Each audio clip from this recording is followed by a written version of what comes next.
Hey everyone, so one of the most frequently asked questions I get from people who are just starting out in the cosplay world is, how do I decide which character to cosplay as? The first question I suggest starting out with is, what are you going to use this costume for? Is it going to be for wandering around a convention? Is it going to be for a photo shoot? Maybe it'll be to enter a competition. Every costume that you make should be made with a goal in mind, and that goal will dictate what that costume is. For example, if it's a costume that you're going to use to wander around a convention all day, you'll need it to be quite comfortable and easy to move around in. If it's going to be for a competition, you'll want it to be quite elaborate and incorporate a lot of different elements of design, a lot of different techniques, so you can showcase your ability to its fullest. If it's going to be just for a photo shoot, then it doesn't need to showcase as many techniques necessarily. It doesn't need to be too comfortable because you'll probably be able to take things on and off, change your shoes all the time in between shots, but you do want it to show up well on camera. Something I also hear a lot is, I really want to cosplay as this character, but it doesn't really suit my body shape. And to that I say, who cares? It's true that a lot of the cosplays that get the most love and the most attention online tend to be costumes worn by people who really suit the character that they're cosplaying as. Maybe they happen to look exactly like the actor or actress that portrays them in movies. Maybe their body type is exactly perfect for that character the way that they're shown in the original artwork. But I want to tell you right now that if the only reason you're cosplaying is because you want attention, it's really not going to make you very happy at the end of the day. In my personal experience, cosplaying as a character that you personally feel an attachment to in some way is far more rewarding than cosplaying as a character that you don't really know, but people have told you you look a lot like. If you cosplay as a character that you love, not only will it give you the motivation to actually push through those difficult parts that always come along when you're creating a costume, but you'll also feel incredibly happy while you're wearing it, no matter how falling apart and held together with duct tape it happens to be. If you're portraying a character you love, it's gonna feel great.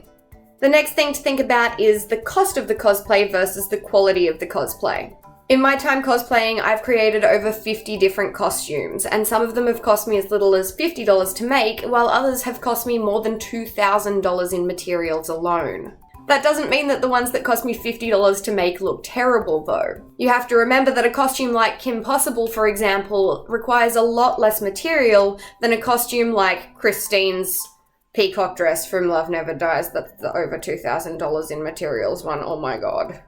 If you have a small budget, then it may be a good idea to take a look at what you already have in your wardrobe.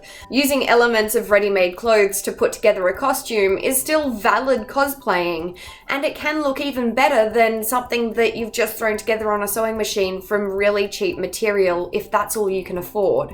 Also remember that if it's a costume that you're entering in a competition, that's where you want to splurge a little bit more on getting the best quality materials so that they will look best on stage and when presented to the judges. Costumes that you intend to wear around a con floor, though, can be made a little more inexpensively. You have to remember that people are more likely to damage that costume by accident, by pushing past you in crowds, by treading on you. So don't make anything that you're going to be too precious about walking around a convention hall. One other thing you might like to consider is your sewing ability.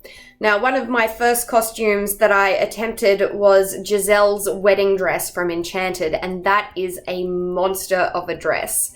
A lot of people said that I probably shouldn't be trying it, considering that my sewing skills were quite small at that point, but I really enjoyed making it and all of the mistakes that went along the way.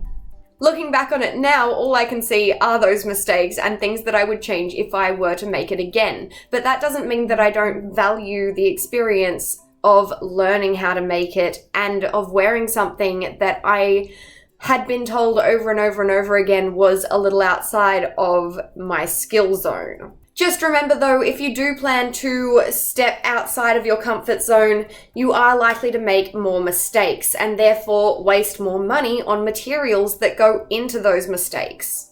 There's also a really good chance that you'll look back on that costume in 6 months' time and think, oh my goodness, I can never wear that costume again. It looks awful.